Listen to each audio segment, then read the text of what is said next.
સતગુરુ ભગવાન કી જય, સનાતન ધર્મની જય। મંત્રનું મહત્ત્વ ક્યારે જાગે કે એને જપવાની જે વિધિ છે એ આપણે જાણવું બરાબર છે, અને વિધિ જ મહત્ત્વપૂર્ણ મંત્રનો હસો જે ઉગાવો છે એ આ વિધિ દ્વારા જ થાય છે।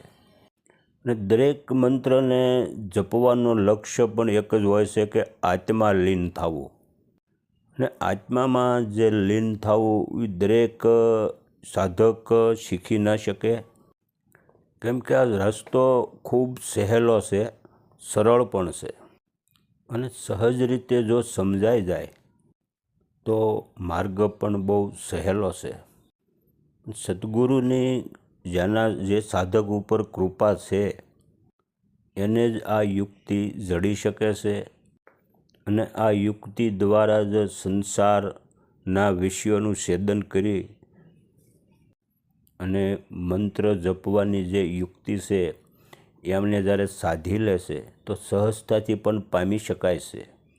જે આપણા શ્વાસની સાથે મંત્રને જે જોડવાનો આવે છે એ શ્વાસ આપણો સહજ રીતે એક સરખો ચાલવો જોવે, અને એ બંને શ્વાસની વચ્ચે જે એક કુંભક થાય છે એ આ પ્રાણરૂપી જે પ્રાણાયામ અને કુંભ આ બંને એક ઈશ્વરની પ્રેરણાથી અનાશાય જ બનવું જોવે, અને શ્વાસ અને ઉચ્છ્વાસ આપણા રાત દિવસ આપમેળે ચાલે છે અને કુંભક પણ થતા રહેશે। પણ પ્રાણાયામ અને કુંભકનો અભ્યાસ ખાસ કોઈ કરવા જેવો જરૂરી પણ નથી, અને આપણે તો માત્ર સમજવાનો પણ પ્રયાસ કરવાનો છે કે શ્વાસ કેવી રીતે ચાલી રહ્યો છે। આપણે પ્રયત્નપૂર્વક કશું પણ કરવાનું નથી, આપણા શ્વાસનું પણ નિયંત્રણ કરવાની જરૂર નથી।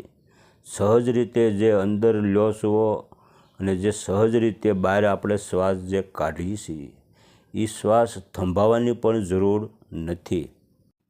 કેવલ શ્વાસ અંદર આવે અને બહાર જાય છે, અને બંને શ્વાસની વચ્ચે જે કુંભક થાય છે, તો આની અંદર આપણે સજાગ રહેવાનું છે કે હંસ મંત્ર જપવો અથવા તો સોહમ મંત્ર જે જપવાની જે સ્થિતિ છે કે જેમાં શ્વાસ લય પામે છે તે પ્રાપ્ત કરવાનો જે અનાશાય જે સહજ સ્થિતિ જે પ્રગટ થાય છે, અને સહજ રીતે જે કુંભ પોતાની મેળે આપોઆપ થાય છે, આ જ એક સહજ યોગ કહેવાય છે, અને આને જ એક સિદ્ધ યોગ કહેવાય। અને આ ખૂબ જ સરળ હોવા છતાં પણ સાધકને આની અંદર સમજદારી એટલે કે એક જાગૃત અવસ્થામાં રહેવું પડે છે।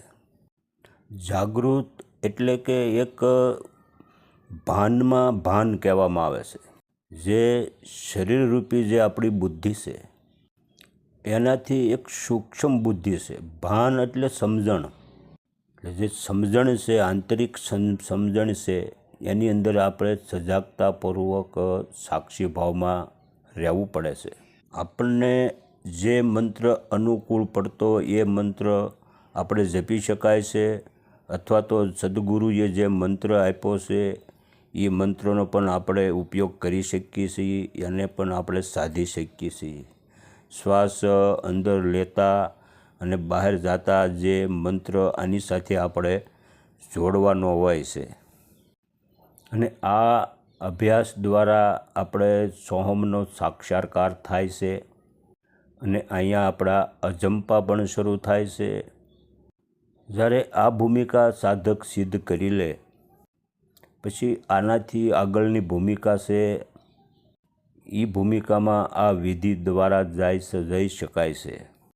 જેવી રીતે શાનમાં શાન આવે છે એવી જ રીતે ભાનમાં પણ ભાન આવે છે, એવી જ રીતે જે આ મંત્રની જે વિધિ છે એ વિધિમાં પણ એક સૂક્ષ્મ બીજી વિધિ છે, એ વિધિ દ્વારા આપણે આનાથી આગળ જવાનું છે, અને એ વિધિ આનાથી જ પ્રાપ્ત થાય છે। જે મંત્ર આપણે શ્વાસો દ્વારા જે જપીએ છીએ એ જે અજંપા છે એમાં સજાગપૂર્વક શ્વાસ આવે અને જાય છે, એ બંનેની વચ્ચે જે કુંભક થાય છે અને એ કુંભકની અંદર આપણે ધ્યાન દોરવાનું છે અને એ વચ્ચે જે કુંભક પડે છે એ ઈશ્વરી તત્વ છે, ઈશ્વરી લોક છે અને ત્યાંથી જ બ્રહ્મતત્વ પરમાત્મા રૂપીનો ઘરનો માર્ગ અહીંથી આપણને જડે છે અને અહીંથી આપણે સમાધિની પ્રાપ્તિ થાય છે. સમાધિ અત્યારે એટલે કે નિર્વિકલ્પ, કોઈ સંકલ્પ વિકલ્પ ત્યાં ઉઠતા નથી. ન્યા પગે એટલે જે આપણા અજંપા હતા એ બંધ થઈ જાય છે અને અજંપાની પાર વયું જવાય અને સહજ સમાધિ પણ થાય છે. કેમ કે બંને શ્વાસની વચ્ચે જે કુંભક થાય છે ત્યાં સંકલ્પ વિકલ્પ નથી હોતા, ત્યાં કેવલ નિરાકાર નિર્ગુણ ભૂમિ હોય છે અને એને જ ગંગામાં મેદાન પણ કહે છે. તો આ મેદાનમાં સાધકને આ વિધિ દ્વારા જ આમાંથી બીજી વિધિ છે એ સમજાવી આપણે, એના અનુસાર ધ્યાન કરવું, જેનાથી સાધક આનાથી આગળ પણ જઈ શકે છે. સતગુરુ ભગવાન કી જય, સનાતન ધર્મની જય.